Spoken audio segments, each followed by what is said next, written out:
여러분에게 사진 한 장을 보여드릴게요. 예. 좀 오래된 사진인데요. 유명했던 사진이죠. 세상에서 가장 아름다운 포옹이라고 이름이 붙여진 사진입니다. 1995년에 매사추세츠 병원에서 한 쌍둥이가 태어나게 됩니다. 첫 번째 태어난 아기는 울음소리도 크고 튼튼했습니다. 그런데 둘째 태어난 아기는 심장도 맥박도 약하고 점점 죽어갑니다. 그래서 이 아기를 인큐베이터에 넣어서 이제 아이를 치료하는데 도저히 불가능합니다. 점점 죽어가는 거예요. 그래서 간호하던 간호사가 병원의 수칙을 어기고 먼저 태어난 언니를 그 인큐베이터 안에 같이 넣게 됩니다. 그런데 이 언니가 자기 팔로 동생을 안는 장면입니다. 예. 그런데 그때부터 이 둘째 죽어가는 아기의 심장이 박동이 점점 커지고 또 맥박도 잡히고 그러면서 아기가 회복이 되는 거죠.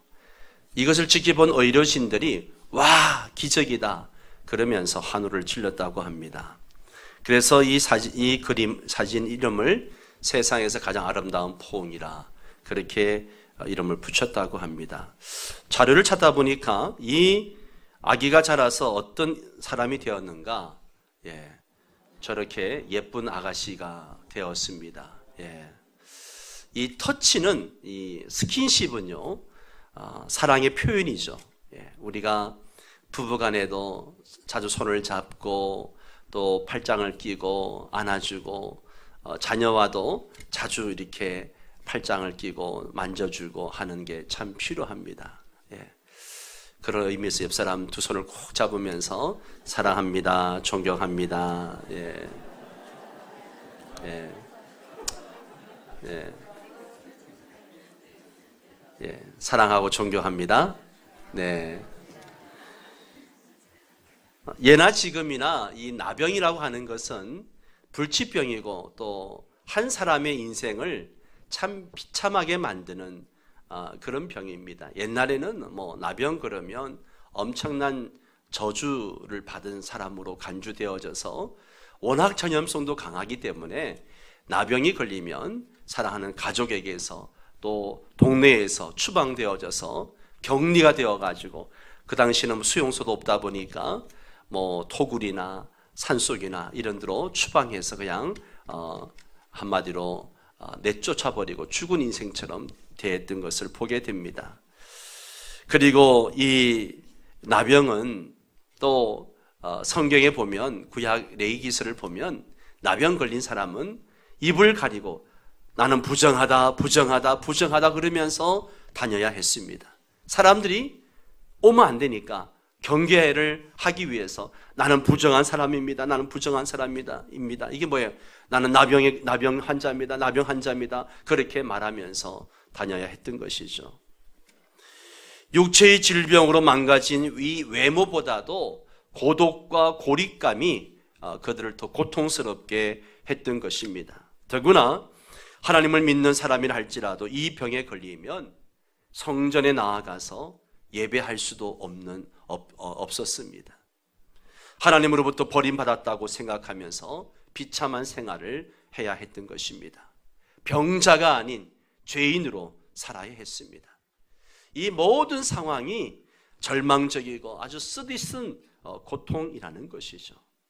자, 오늘 본문에 보니까 나병 환자가 나옵니다. 저는 이 나병 환자가 주님께 나왔다는 것, 이 자체만으로도 참 놀라운 은혜다라는 생각을 하게 되었습니다.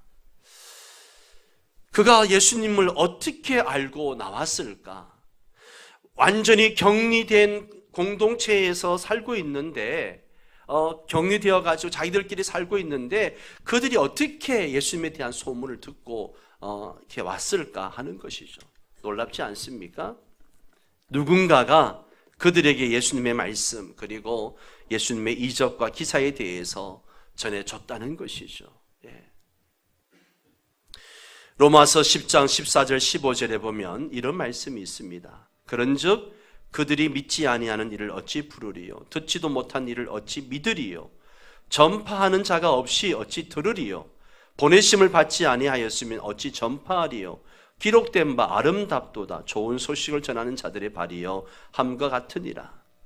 여러분이 오늘 이 자리에 앉아 있게 된 것은 여러분이 스스로가 이 복음을 깨닫고 그렇게 발견해가지고 이 자리에 온 것이 결코 아니라는 것이죠. 누군가가 여러분들에게 복음을 전해 주었고 누군가가 전도를 했기 때문에 그것을 듣고 믿고 이 자리에 나와 앉아 있는 것이죠. 지난 주간 기도원에 있는 동안에 집회에 참석했었는데 저녁에 목사님이 그런 얘기를 하더라고요. 다 끝나고 기도를 할 때에 여러분 오늘 이런 기도를 좀 했으면 좋겠습니다. 여러분에게 복음을 전해준 사람을 생각하고 그것에 대해서 감사하고 그분을 축복하면서 여러분 기도하는 시간을 가졌으면 좋겠습니다. 그런 이야기를 했습니다. 그래서 저도 눈을 감고 나에게 복음을 전해준 사람에 대해서 깊이 생각해 보았습니다. 저는 어릴 때부터 모태신앙으로 자랐기 때문에 부모님이 저에게 복음을 전해 주었습니다. 그래서 부모님을 생각하며 함께 기도하는 시간을 가졌는데요. 여러분 누군가가 나에게 복음을 전해 줬기 때문에 내가 그것을 믿었고 누군가가 나에게 복음을 전해 주었기 때문에 내가 이 자리에 앉아 있는 줄 믿습니다. 지금 나병 환자들이 그런 상황이 되었습니다. 누군가가 들려줬기 때문에 그들이 예수님께 왔다는 것이죠. 어떤 사람들이 예수님의 이적과 기사에 대해서 이야기할 때 이 나병 환자들이 그냥 듣고 지나치지 않았습니다. 그들에 대한 이야기, 나와는 상관없는 이야기, 그렇게 여기지 않았다는 거죠. 내가 다가가면 분명 돌을 던지고 먼지를 날리고 쫓아낼 텐데 하는 생각을 하지 않았습니다. 듣고 믿음을 얻어서 용기를 내어서 주님을 찾아왔다는 것이죠. 마태복음에 보면 이 장면을 이 나병 환자들이 예수님께 오면서 뭐라 얘기하는가 하면 주여라고 하면서 나왔다는 겁니다. 주여. 이 말은 결국 이들에게 이런 믿음이 있었기 때문에 예수님을 주라고 부르며 찾아왔다는 것입니다.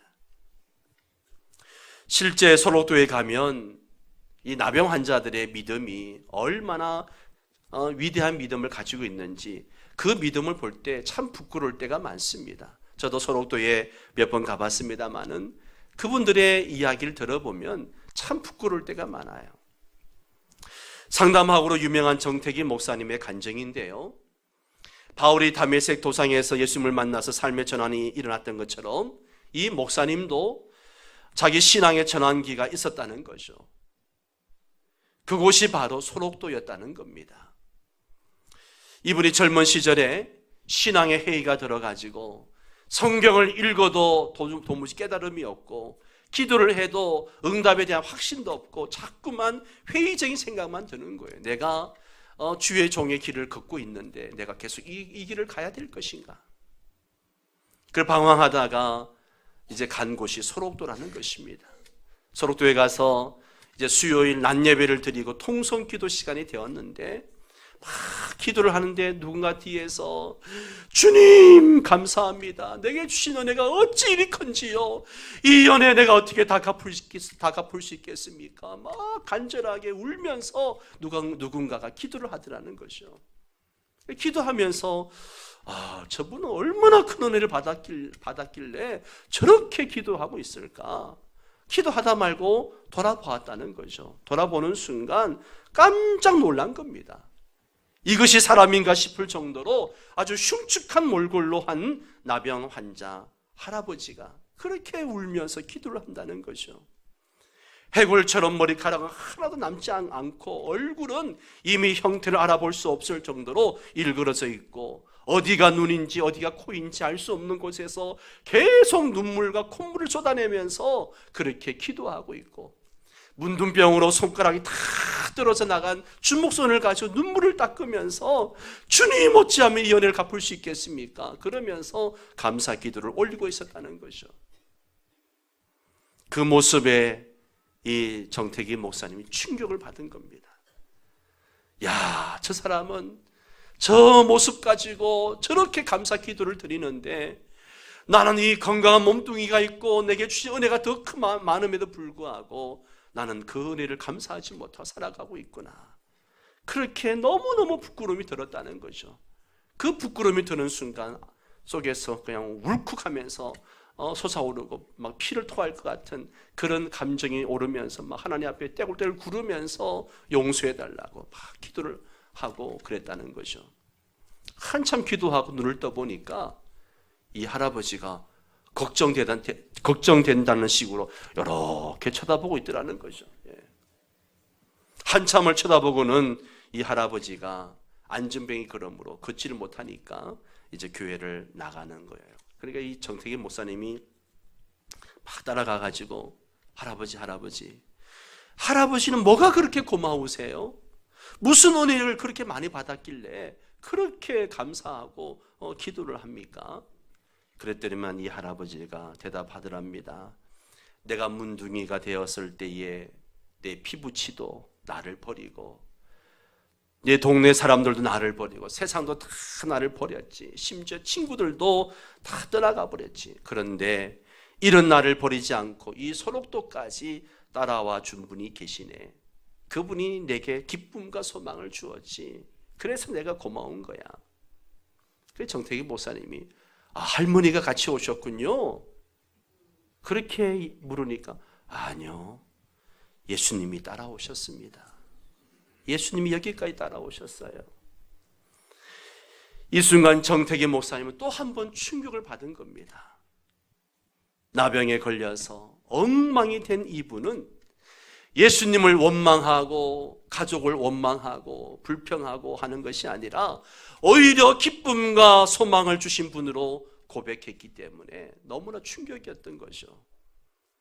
몇 배나 건강하고 몇 배나 더 받은 은혜가 많음에도 불구하고 불평이 가득한 자기의 모습과는 전혀 딴판이라는 것이죠. 여러분 소록도에 가면요, 소록도 옆에 찌라도라는 섬이 있어요. 가보셨어요? 찌라도라고 들어봤어요? 안 들어봤군요. 이 소록도에 방문을 하면 안내자가 찌라도라는 섬에 대한 이야기를 합니다. 그러면서 이 찌라도는요, 천국과 같은 곳인데 가볼 사람 한번 손 들어보세요. 그러면 거의 대다수 손을 든다는 거죠. 그러면서 인도자가 그곳에 가려면 성경 지도를 따라가야 되는데 다 같이 하박국 3장 17절 18절을 펴서 읽겠습니다 라고 한다는 거죠. 한번 같이 읽어볼까요? 시작. 비록 무화과 나무가 무성하지 못하며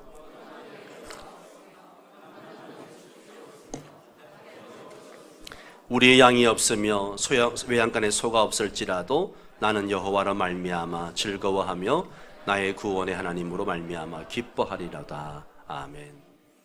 여기가 바로 찌라도입니다. 외양간에 소가 없을지라도, 돈이 없을지라도, 건강이 없을지라도, 늙었을지라도, 못생겼을지라도, 형편 없을지라도, 찌라도, 감사하는 것, 이것이 소록도의 또 다른 이름 찌라도라고 하는 것이고, 이것이 진짜 참신앙인 것이죠. 참신앙은 무엇이 있기 때문에, 가지고 있기 때문에, 받았기 때문에 감사하는 것이 아니라, 참신앙은 없을지라도 그저 주님 한 분만으로 감사하는 것. 이 찌라도의 은혜가 여러분들에게 넘치기를 축원합니다. 사람들은 비록 육신은 나병에 걸렸을지라도 그들의 영혼은 깨끗하게 진 사람들이고, 우리는 비록 몸은 건강할지라도 불평과 불만, 욕심과 질투에 우리 정신이 어떻게 썩어가고 있는지도 모르는 영혼의 문둥병자들이라 할 것입니다. 어떻게 보면 육신의 문둥병보다도 이 영혼의 문둥병이 더 무서운 거죠. 오늘 예수님께서 담대히 나온 나병 이 환자는, 예수님께 나온 이 환자는 이렇게 간구합니다. 40절 한번 같이 읽을까요?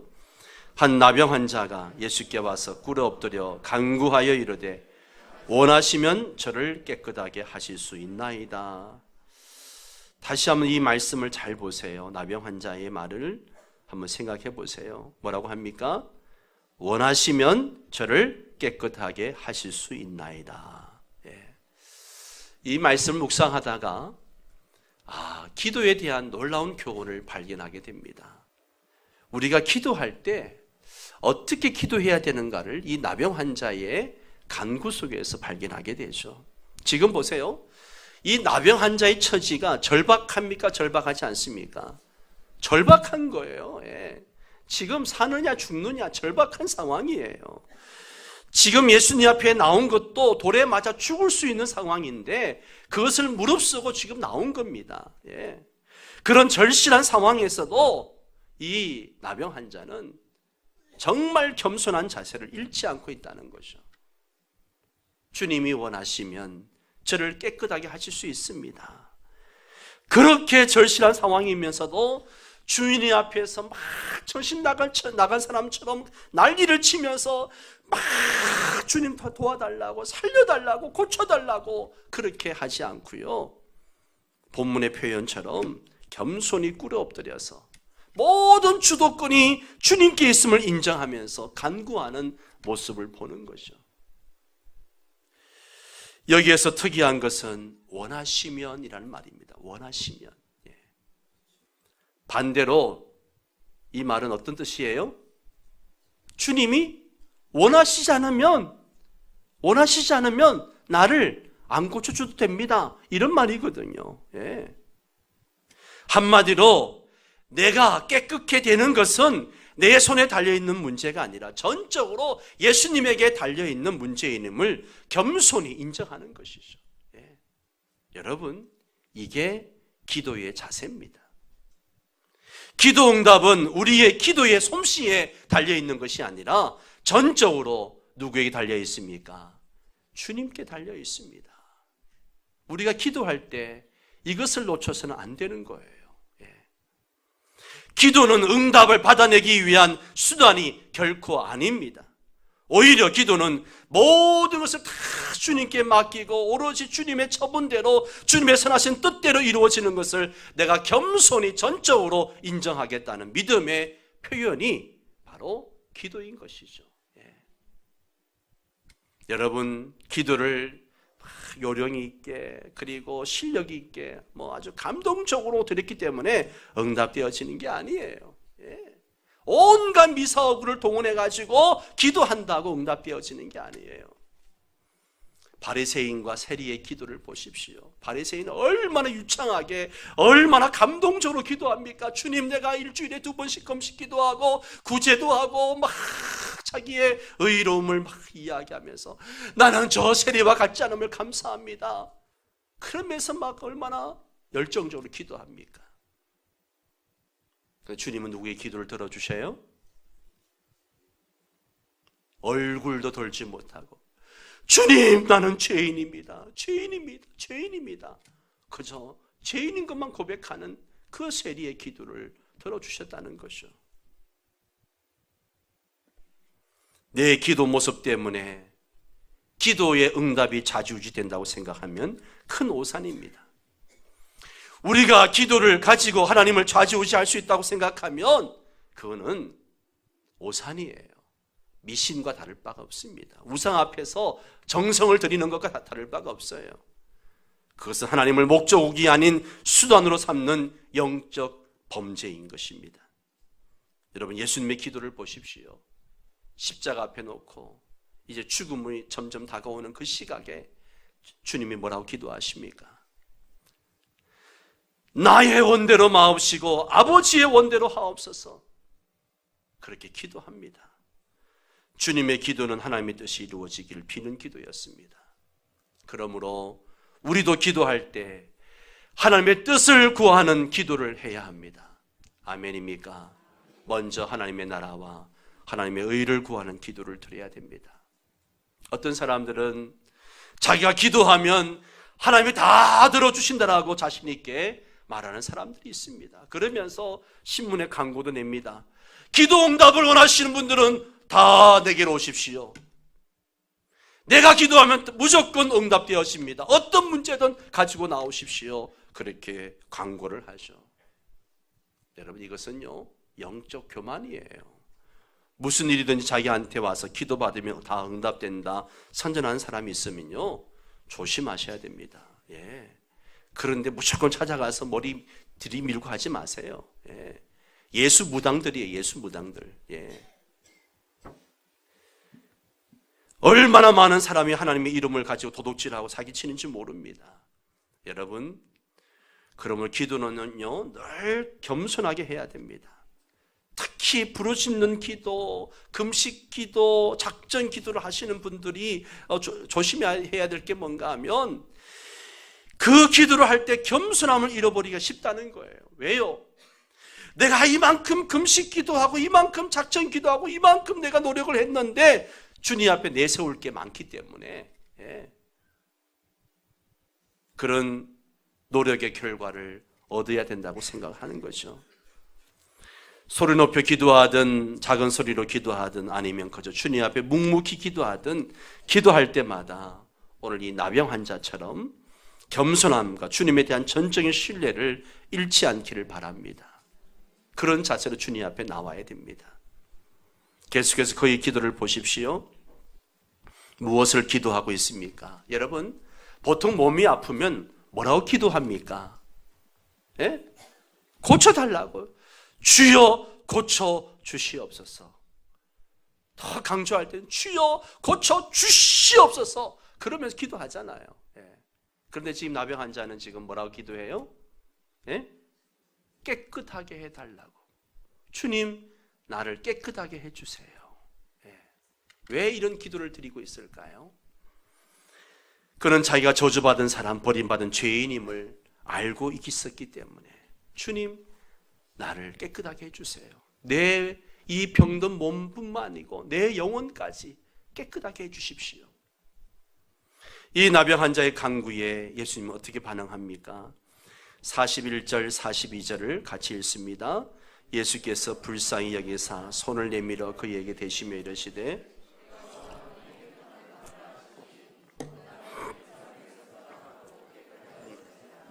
아멘. 자, 여기 보면 첫째, 예수께서 어떻게 불쌍히 여기사, 불쌍히 여기셨어요. 불쌍히 여기셨어요. 예. 자신 앞에 나온 그 사람을 긍휼히 여기셨습니다. 이것은요 보통 사람과의 반응이 다르죠. 보통 사람이 나병 환자를 보면 어떻습니까? 어떤 반응을 보입니까? 두려워하죠. 냄새나고 더럽다고 이야기하죠. 가까이 오지도 못하게 하죠. 예, 그럽니다. 그런데 예수님은 불쌍하다 생각했습니다. 저 병이 나에게 옮겨지지 않을까 두려운 생각을 가지는 것이 아니라 주님은 그저 불쌍히 여길 마음을 가지셨어요. 네. 이게 우리 주님의 마음입니다. 주님은요 어떤 자가 나오든지 간에 긍휼의 마음을 가지고 그들을 보신다는 거죠. 그래서 에베소에서 사울은 하나님의 그 큰 사랑, 그 긍휼하심으로 말미암아 우리가 구원을 받았다라고 이야기하고 있어요. 하나님의 긍휼하심 때문에. 예. 오늘 이 아침에도 우리 주님이 우리를 긍휼히 여겨주실 줄 믿습니다. 두 번째는 보십시오. 불쌍히 여기사 어떻게 했습니까? 손을 내밀어 그에게 대시며 라고 말합니다. 예수님은 다른 사람과 달랐습니다. 그래서 말씀만으로도 얼마든지 말씀만으로 고칠 수 있습니다. 천지를 창조하신 주님이, 말씀으로 창조하신 주님이 무엇인들 못하겠습니까? 말씀만으로도 얼마든지 고칠 수 있습니다. 그런데 그렇게 하지 아니하시고 손을 내밀어 그에게 대셨어요. 만져주셨습니다. 직접 고름이 흐르고 피가 나고 냄새 나고 일그러진 그 모습을 바라보고 손을 대시면서 피부를 만져주셨습니다. 그리고 아마 그 만져주심 속에서는 그동안 힘들었지, 그동안 외로웠지, 얼마나 고생했니, 그의 마음까지 주님이 만져주시는 거죠. 예. 주님 앞에 나오는 자를 주님이 이렇게 만져주시는 겁니다. 여러분, 그 당시에 유대 전통주의의 사회에서는 이렇게 나병 환자에게 가까이 가고 또 그를 직접 만지는 것은요, 율법의 어떤 그 내용을 정면으로 어기는 그러한 행위였다는 것이죠. 율법을 어기는 행위였어요. 유대인들에게 율법은요, 목숨과도 같은 거예요. 율법을 어겼다는 것은요, 상상할 수도 없는 거죠. 그러나 사랑의 예수님을 그렇게 행동하게 만들었습니다. 그리고는 이렇게 말씀하십니다. 내가 원하노니 깨끗함을 받으라.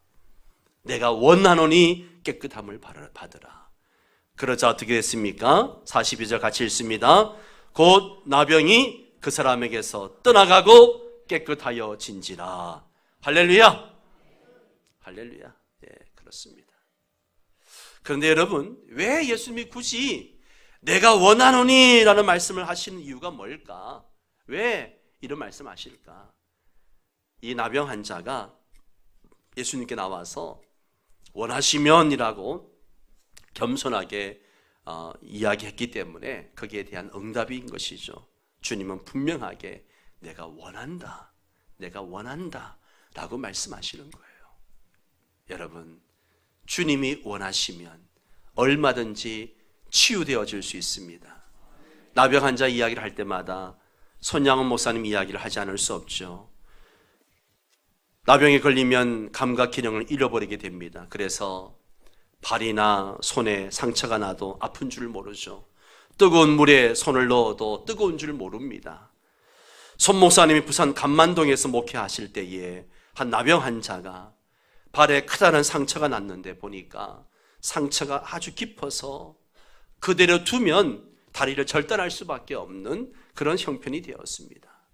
그래서 손양원 목사님이 어떻게 하는가? 한번 사진을 보여주실래요? 이 환우의 깊은 상처를 입으로 빨아냅니다. 고름을 다 빨아내는 거예요. 예. 여수에 가면 이 손양원 목사님의 그 일대기를 그린 그런 애양원 맞죠? 애양원이 있는데 가면 이 내용들이 쭉 전시되어 있는 것을 보게 됩니다. 예. 고름을 다 빨아내고 그렇게 깨끗하게 치유해 주는 모습을 봅니다. 손 목사님의 치료로 이 젊은이가 건강하게 되고 그렇게 교회에서 일꾼이 되었다는 이야기가 있습니다. 손양원 목사님도 예수님이 그러셨던 것처럼 나병 환자들의 상처를 손으로 감싸주시고 때로는 상처의 고통을 입으로 빨아주시면서 나병 환자들을 돌보셨습니다. 예. 그렇습니다. 주님은 오늘 우리가 나음을 입기를 원하십니다. 고통에서 치유받기를, 귀신에게서 노인받기를, 죄에서 구원받기를 누구보다도 주님은 원하십니다. 왜냐하면 우리 주님은 우리를 위하여 자기 몸을 내어주실 정도로 사랑하시기 때문에 그렇습니다. 주님은 우리를 더럽다고 피하지 않으십니다. 무섭다고 피하지 않습니다. 오히려 율법과 정결례를 어기면서도 기꺼이 만져주시는 분이십니다. 여러분, 주님께 나아가십시오. 여러분의 아픈 마음들, 아픈 몸들, 아픈 상처들 주님께 가지고 나아가십시오. 직접 나병의 손을 대시면서 깨끗하게 해주신 그 주님께서 우리의 아픈 마음도 만져주시고 우리 아픈 몸도 만져주시고 아픈 상처들을 만져주셔서 내가 원하노니 깨끗함을 받으라 말씀하실 줄 믿습니다. 여러분, 이 예배를 통해서 이 주님을 체험할 수 있기를 바랍니다. 43절과 44절을 보면 곧 보내시며 엄히 경고하사 이르시되 삼가 아무에게도 아무 말도 하지 말고 가서 네 몸을 제사장에게 보이고 네가 깨끗하게 되었으니 모세가 명한 것을 드려 그들에게 입증하라. 두 가지 명령을 하십니다. 첫째는 삼가 아무에게 아무 말도 하지 말라는 거죠. 불필요한 오해를 방지하기 위해서입니다. 지금 어떻게든 예수님을 올무에 잡아서 넘어지게 하려고 하고 책 잡으려고 하는데 율법을 어기고 나병 환자를 만지셨으니 종교 지도자들이 가만히 있겠습니까? 예. 또 한 가지는 우리가 읽지는 않았습니다만 말씀입니다만 그 앞에 38절에 보면 복음을 전하고 전도하기 위해서 지금 이 마을에 오신 거예요. 그렇게 오셨는데 너무 많은 환자들이 모여들면 복음 전하는데 방해를 받기 때문에 그렇습니다. 그러나 그렇게 아무에게 아무 말도 하지 말라라고 했는데도 불구하고 45절에 보십시오. 같이 읽을까요? 그러나 그 사람이 나가서 이 일을 많이 전파하여 널리 퍼지게 하니 그러므로 예수께서 다시는 드러나게 동네에 들어가지 못하시고 오직 바깥 한적한 곳에 계셨으나 사방에서 사람들이 그에게로 나오더라. 예. 여러분, 진리는 드러나게 되어 있습니다. 하지 말라고 한다고 안 되는 것도 아니고요. 진리는 드러나게 되어져 있어요. 두 번째 명령은 뭔가 하면 가서 네 몸을 제사장에게 보이고 네가 깨끗하게 되었으니 모세가 명한 것을 드려 그들에게 입증하라는 거예요. 예. 주님은 문둥병이 나은 사람에게 제사장에게 가서 다 나은 몸을 보이고 모세의 명한 예물을 드리라 명령합니다. 왜 이런 명령을 하는가 하면 병이 나은 것으로 만족하지 않는 거예요. 그의 삶의 전체가 회복되기를 원하셨습니다. 그가 다시 정상적인 가정생활, 사회생활을 통해서 하나님께 쓰임받는 그런 전인격적인 사람이 되기를 원하셨죠. 그러기 위해서는 반드시 뭐가 필요한가 하면 제사장의 인정이 필요합니다. 그렇기 때문에 제사장이 다 치료되었다는 확인을 해주어야만 사람들과 함께 정상인처럼 살아갈 수가 있는 것입니다. 저는 이것을 보면서 우리 주님의 아주 세심한 배려 그리고 보살핌, 그 사랑을 다시 한번 깨닫게 됩니다. 그냥 야, 다 나았어, 가, 이게 아니고요. 그가 나은 다음에 어떻게 하면 정상적인 생활을 할 수 있을까, 그것까지 세심하게 배려해 주는 것이죠. 이게 우리 주님의 사랑입니다. 말씀을 맺겠습니다. 성도 여러분, 우리 주님은 우리 모두가 병에서 치료받기를 원하십니다. 죄에서 깨끗하게 되기를 원하십니다. 친히 우리 몸을 만져주시기를 원하십니다. 우리 영혼을 구원하시기를 원하십니다. 이 시간 예수님 앞에 우리의 몸과 마음을 온전히 드리시기를 바랍니다. 간절히 사모하시기 바랍니다. 주의 은혜를 구하십시오. 나병 환자를 친히 만져서 깨끗하게 해주신 주님께서 저와 여러분의 영육 간의 모든 병과 죄를 온전히 깨끗하게 해주실 것입니다. 그분의 손길이 닿는 곳마다 더러운 죄악과 욕심이 씻기고 절망과 분노가 씻기고 그 위에 은혜의 새살이 돋아나서 더 건강하게, 더 하나님이 기뻐하시는 모습으로 살아가게 될 줄 믿습니다. 우리 함께 일어나셔서 주님여 이 손을 꼭 잡고 가소서. 약하고 피곤한 이 몸을 폭풍 흑암 속 헤치사 빛으로 손잡고 날 인도하소서. 우리 함께 찬양 드리겠습니다.